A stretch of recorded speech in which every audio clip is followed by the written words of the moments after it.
வாசிக்கும்படியாக தெரிந்து கொண்ட வேத பகுதி மார்க்கினுடைய சுவிசேஷம், அதனுடைய 14வது அதிகாரம். மார்க் 14 அதனுடைய 3வது வசனத்தை வாசிக்கலாம். அவர் பெத்தானியாவில் குஷ்டரோகியா இருந்த சீமோன் வீட்டிலே போஜன பந்தி இருக்கையில் ஒரு ஸ்திரீ விலையேறப்பெற்ற நாளதம் என்னும் உத்தம தைலமுள்ள வெள்ளைக்கல் பரணியை கொண்டு வந்து அதை உடைத்து அந்த தைலத்தை அவர் சிரசின் மேல் ஊற்றினாள். பாருங்க,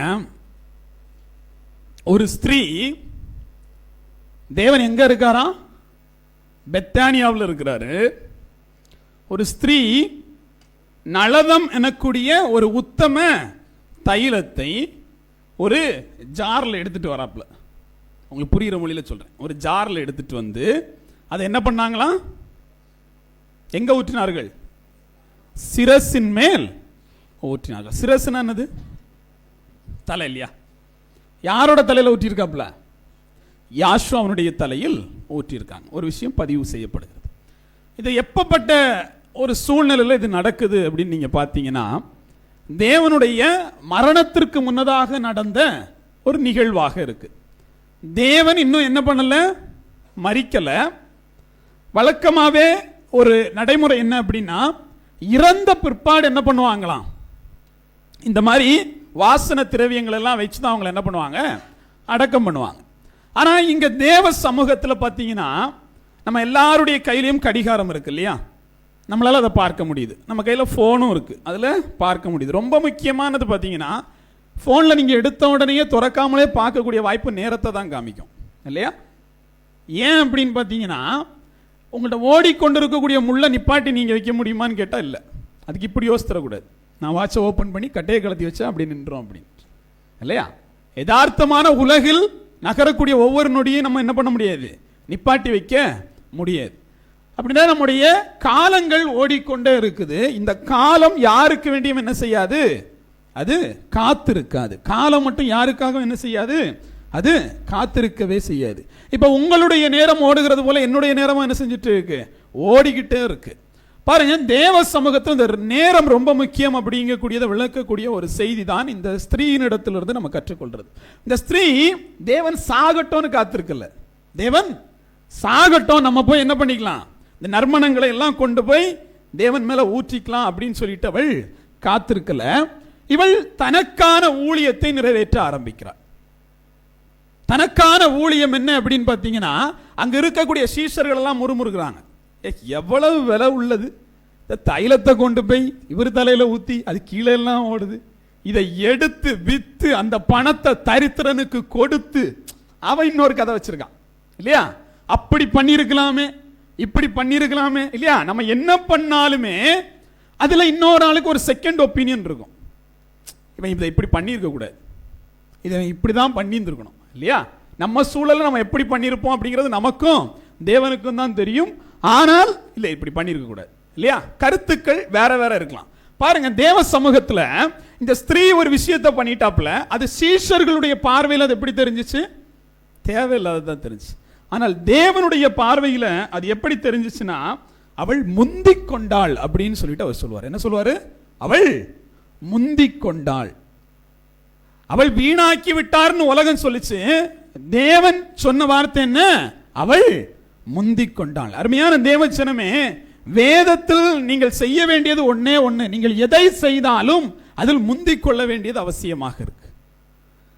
அடுத்தவங்க செய்யட்டும் நான் செய்யறேன்னு நீங்க காத்திருந்தீங்கன்னா அந்த வாய்ப்பு உங்களுக்கு என்ன செய்யும்? கிடைக்காம போயிடும். யார் யார் தேவ சமூகத்தில் முந்திக் கொள்கிறீர்களோ, ஜெபத்தில் என்ன பண்ணணும்? முந்திக் கொள்ளணும். உபவாசத்தில் என்ன பண்ணணும்? முந்திக் கொள்ளணும். தேவனுடைய காரியம்னு அதுல நம்ம என்ன பண்ணணும்? முந்திக் கொள்கிறவர்களாக இருக்கணும். இப்ப தேவ சமூகத்தில் வாரதுலயும் என்ன பண்ணணும்? முந்திக் கொள்ளணும். 8 மணிக்கு பிரேயர்னா என்ன பண்ணணும்? முந்திக் கொள்ள ஆரம்பிக்கணும் இல்லையா? ஒரு 1/4 மணி நேரமாவது முன்னாடி வரணும். இப்ப தேவ சமூகத்தில் தேவன் அருமையாக அந்த ஸ்திரீயை குறித்து ஒரு சாட்சி சொல்லுகிறார். அவள் முந்திக் கொண்டாள். ஏன் அவர் இதை சொன்னார் அப்படின்னு தான் நான் யோசிக்க ஆரம்பித்தேன். எதற்காக தேவன் அந்த ஸ்திரீயை பார்த்து இவள் முந்திக் கொண்டாள் அப்படின்னு சொல்றாரு அப்படிங்கிறத நம்ம சிந்திக்கணும். வாசிங்க மார்க்கினுடைய சுவிசேஷம் 16வது அதிகாரம் அதனுடைய 1-2 ஆகிய வசனங்களை. மார்க் 16:1-2 ஆகிய வசனங்கள். ஓய்வு நாளாகிய மகதலேனான மரியாளும் யாக்கோபின் தாயுமாகிய மரியாளும் சாலோமோ என்பவர்களும் அவருக்கு சுதந்திரம் விடும்படி அவைகளை வாங்கி கொண்டு வாரத்தின் முதலாம் நாள் அதிகாலையிலே சூரியன் உதயமாகிற போது கல்லனிடத்தில் வந்து, கல்லறையின் வாசல் இருக்கிற கல்லை நமக்காக எவன் புரட்டி தள்ளுவான் என்று ஒருவர் சொல்லிக் கொண்டார்கள். பாருங்க, மக்தலேனா மரியாள் அப்படிங்கக்கூடிய ஒரு ஸ்திரீ, யாக்கோபின் தாயாகிய மரியாள் இரண்டாவது ஒரு ஸ்திரீ, அடுத்தது யாரு? சலோமே. 3 பேர் இருக்காங்க. எத்தனை மரியாள்? இங்க ஒரு 2 மரியாள் சொல்லப்படுது இல்லையா? பாருங்க, முதல்ல பண்ணது யாரு தான்? முதல்ல என்ன மரியாள்? பெத்தானியாவில் இருந்தாங்கல்ல, அவங்களும் யாரு தான்? மரியாள் தான். அந்த மரியாள் முதல்ல போய் என்ன பண்ணியாச்சு? அது யார் இல்ல, யாசுவாவுடைய தாயின்னு நீங்க நினைச்சிடக்கூடாது. அது யாரு? லாசருன்னு ஒருத்தர் இருந்தார் இல்லையா? அவருடைய சகோதரிகள் 2 பேர் இருந்தாங்க இல்லையா? அந்த மரியாள் தான் என்ன பண்ணது? முந்திக் கொண்டது. இப்ப இந்த இடத்துல தேவன் என்ன பண்ணியாச்சு? இப்போ மரித்தாச்சு. இப்பதான் முறைப்படி சிலர் செய்ய ஆரம்பிக்கிறாங்க. தேவன் மரிச்சா என்ன பண்ணணும்? அவர் உயிர் தழுவேன்லாம் சொல்லியிருக்காரு. ஆனா இவங்க என்ன பண்றாங்க? நம்ம கடமையை செய்வோம்னு சொல்லிட்டு போய் வாசனை திரவியங்களை வாங்க போறாங்க. வாங்க போன ஆட்களுடைய பட்டியல் தான் யாரு? மக்தலேனா மரியாள் போயிருக்காங்க, யாக்கோபின் தாயாகிய மரியாள் போயிருக்காங்க, அதே மாதிரி சலோமே போயிருக்காங்க. 3 பேரும் போய் கடைக்கு போய் எல்லா பொருளையும் வாங்கியாச்சு. ஏன்? யாசுவா என்ன பண்ணிட்டாரு? இயேசு என்ன பண்ணிட்டாரு? செத்து போயிட்டாரு. அவருக்கு என்ன பண்ண வேண்டியதா இருக்கு? இந்த வாசனை திரவியங்கள் எல்லாம் வாங்கி அவரிடத்துல என்ன பண்ணணும்? கொண்டு போய் வைக்கணுங்கிறதுக்காக கடைக்கு போயாச்சு, எல்லாம் வாங்கியாச்சு. வாங்கிட்டு வரும்போது உங்களுக்கு ஒரு கவலை, கல்லறைக்குள்ளாடி வச்சிருக்காங்க. கல்லை யாரு மாத்தி தரது? கல்லை யாரு மாத்தி தரது? பாருங்க, அவர்கள் காத்திருந்த ஒரு நேரம் இருந்துச்சு இல்லையா? தேவன் சாகட்டும். ஒரு ஆள் என்ன பண்ணியாச்சு? முந்திக்கிட்டாச்சு. இவர்கள் கையில் என்ன இருக்கு? எல்லா சாதனமும் இருக்கு. கல்லறைக்கும் போயாச்சு, அங்க கல்லும் திறந்திருக்கு. சந்தோஷம். உள்ள போய் பார்த்தா யாரு இல்ல? யாசுவா இல்ல. இங்க நிறைய பேர் தனக்கான ஊழியத்தை அந்த நேரத்தில் நீங்க செய்யலைன்னா, தேவன் கொடுத்த நேரத்தில் நீங்க என்ன பண்ணல, தேவ சித்தத்தை நிறைவேற்றலைன்னா, நீங்களா நினைச்சாலும் அந்த ஊழியத்தை நீங்கள் நிறைவேற்ற முடியாது. இவர்கள் ஊழியம் செய்ய தயாரானாங்களா? ஆமா தயாரானாங்க. அதற்கான பொருட்களை வாங்கி கொண்டார்களா? ஆமா வாங்கி கொண்டார்கள். ஆனால் அங்க யார் இல்ல? தேவன் இல்லை. ஊழியத்தை நிறைவேற்ற முடியல. பாருங்க, நம்முடைய வாழ்க்கையிலும் கூட நம்ம ரொம்ப தாமதமா கீழ்ப்படிந்தாலுமே, எப்படி தாமதமா கீழ்ப்படிதல் கூட உங்களுடைய ஆசீர்வாதத்தை எல்லாம் என்ன பண்ணிரும்? அது நொறுக்கி போட்டுரும். திருப்பி நீங்க வாங்கவே முடியாது. ஆபிரகாம்னு ஒருத்தர் இருந்தார் பாருங்களேன், இல்லையா? ஆபிரகாம் தன்னுடைய வாழ்க்கையில முதல் செய்த பிள்ளை என்ன தெரியுமா? விசுவாசின்னு சொன்ன பிறகு அவர் விசுவாசியாமல் போனது இல்லையா? அது கிடைச்ச ஒரு பிள்ளை தான் என்னது? இஸ்மவேல் அப்படிங்கிற ஒரு பிள்ளை பிறந்துச்சு. தேவன் என்ன சொன்னார்? நான் அவனுக்கு ஒரு பிள்ளையை கொடுப்பேன் அப்படின்னா. அவன் பிரச்சனை என்னன்னா, எனக்கு புள்ள பிறக்குமா? என்னுடைய மனைவிக்கு என்ன ஆச்சு? கற்பம் செத்து போயிடுச்சு, எப்படி புள்ள பிறக்கும் அப்படின்னு சொல்லிட்டு கடவுள் மேல என்ன இல்லை, நம்பிக்கை இல்லை. தன்னுடைய சுயத்தினால் ஒரு விஷயத்தை செய்ய ஆரம்பிக்கிறார். தன்னுடைய சுயத்தினால் ஒரு விஷயத்தை செய்கிற போதெல்லாம் அங்கு வந்து நிற்கக்கூடிய விடைதான் என்னவா இருக்கும்? இஸ்மவேலாக இருக்கும். வந்து நிற்கக்கூடிய விடை என்னவா இருக்கும்? இஸ்மவேலாக இருக்கும். இப்ப இஸ்மவேல் பிறந்தாச்சு. அவனுடைய திட்டம் தேவ திட்டம் இல்ல. இஸ்மவேல் பிறந்தாச்சு. ஆனால் இஸ்மவேலோடு அவன் இருக்க முடிந்ததா? இல்ல. நீங்கள் தேவனுக்கு பிரியமற்ற ஒன்றை செய்தால் அதை அனுபவிக்க முடியாது. இஸ்மவேல் பிறந்தாச்சு, ஆனால் இஸ்மவேலை துரத்தி விட வேண்டிய ஒரு சூழ்நிலை ஏற்படுது. அப்ப நீங்கள் தேவ திட்டத்திற்கு மாறாக எந்த திட்டத்தை நிறைவேற்றி படைத்து கண்ணு முன்னாடி கண்டாலும் அது உங்களால் அனுபவிக்க முடியாது. ஏன்? அதை தேவன் என்ன பண்ணுவாரு? உங்களை விட்டு அகற்றி போடுவார். அப்ப முதல்ல இது தேவ திட்டமா அப்படிங்கறத நீங்க சிந்திக்கணும். தேவ திட்டம் இல்லாமல் நீங்கள் எதை செய்தாலும் அது இஸ்மவேல் தான். இன்னைக்கு இல்லைன்னா நாளைக்கு தேவன் என்ன பண்ணுவார்? அதை எடுத்து மாற்றி போடுவார். இப்ப எடுத்து மாத்தினதுக்கு அப்புறமா மறுபடி என்ன வேண்டியது இருக்கு? தேவ சமூகத்தில் காத்திருக்க வேண்டியது இருக்கு. அப்ப தாமதமான கீழ்ப்படிதல் உங்களுடைய வாழ்க்கையில் ஆசீர்வாதத்தை தராது. அது உங்களுடைய செயல்களை எல்லாம் பிரயோஜனமற்றதாக மாற்றிடும் இல்லையா? இங்க தாமதமான கீழ்ப்படிதல் நிறைய பேர்ட்ட இருக்கு. லேட்டா பண்ணலாமே, நாளைக்கு ஜெபிக்கலாமே, நாளைக்கு உபவாசிக்கலாமே இல்லையா? நாளையிலிருந்து நான் ஒழுங்கா இருப்பேன். இந்த 1ஆம் தேதி வந்துச்சு இல்லையா? ஜனவரி 1ஆம் தேதி எத்தனை பேர் தீர்மானம் இந்த வருஷம் தேவ சமூகத்தில் அவ்வளவுதான். அந்த 1ஆம் தேதி பிரேயர் முடிஞ்சு வீட்டில் தூங்கி எழும்பின உடனே முடிஞ்சு போச்சு. காலைல வேலைக்கு போக ஆரம்பிச்ச உடனே எல்லாம் மறந்து போச்சு இல்லையா? அன்னைக்கு ஒரு மாதிரி ஃபயரா இருந்திருப்போம். இந்த வருஷம் தேவ சமூகத்தில் ஒழுங்கா ஜெபிக்கிறோம், உபவாசிக்கிறோம், என்னுடைய ஜெபத்தின் மூலமா என் வீடு கட்டப்படும், என் பிள்ளைகள் ஆசீர்வதிக்கப்படும், முடிஞ்சு அவ்வளவுதான். தூங்கி எழும்புனா எல்லாம் கலைஞ்சு போச்சு. ஏன்? ஒரு கனவு மாதிரி போயிடுச்சு. தேவ சமூகத்தில் எடுக்கப்பட்ட தீர்மானங்கள் பாருங்க. இந்த ஸ்திரீயை போல நிறைய பேர் என்ன பண்றது இல்ல, முந்திக் கொள்றது இல்ல. மாறாக காலம் தாண்டின அப்புறம் பிரச்சனை வந்தோன்னு தேவ சமூகத்தில் தேடி வர ஆள தெரியுமா உங்களுக்கு?